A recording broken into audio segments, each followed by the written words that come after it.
અમદાવાદના ખોખરાની 7th day સ્કૂલમાં 1.5 મહિના પછી ફરી એકવાર ઓફલાઈન શિક્ષણ શરૂ થયું છે. ગુજરાત હાઈકોર્ટના આદેશ અને અમદાવાદ જિલ્લા શિક્ષણ અધિકારીની મંજૂરી પછી આજથી ધોરણ 10 અને 12ના વિદ્યાર્થીઓ માટે શિક્ષણ શરૂ થયું છે.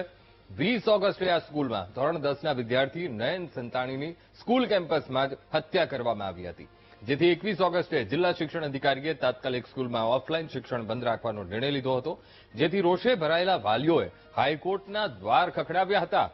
જે પછી હાઈકોર્ટે વિદ્યાર્થીઓના ભવિષ્યને ધ્યાનમાં રાખી ધોરણ 10 અને 12ના વિદ્યાર્થીઓ માટે સ્કૂલ શરૂ કરવા આદેશ આપ્યો હતો, જેથી આજથી સ્કૂલમાં મેટલ ડિટેક્ટર, સિક્યુરિટી, સીસીટીવી અને એમ્બ્યુલન્સની સુવિધા સાથે આ સ્કૂલ શરૂ કરવામાં આવી છે.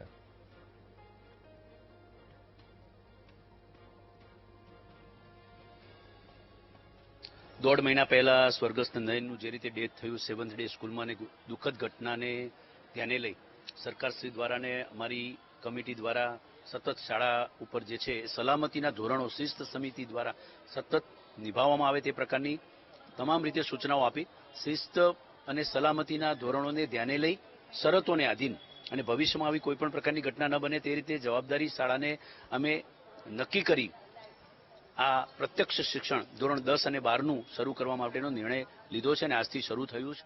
वी हैव गॉट हम लोग को पूरा का पूरा डीओ के ऑफिस से लिस्ट मिली है क्या करना है क्या नहीं करना है और कुछ इम्प्रूवमेंट के वैसे हम लोग की ओर से भी बहुत सारे बातों को ध्यान में रखा गया है. सबसे पहले मैं ये बताना चाहूँगा कि एम्बुलेंस की योजना की गई है. स्कूल के लिए एक सेपरेट एम्बुलेंस दिन रात यहीं पर रहेगी और ये एम्बुलेंस में पूरे लाइफ सेविंग इक्विपमेंट रहेगी, ऑक्सीजन वगैरह सब कुछ रहेगा. ऊपर से हमने सिक्योरिटी को मंगवाया है पंजाब से और ये जो सिक्योरिटी है ये एक्स मिलिट्री पर्सनल है, वो 10 लोग हैं. ऊपर से स्कूल के भी 10 से 15 सिक्योरिटी स्टाफ है.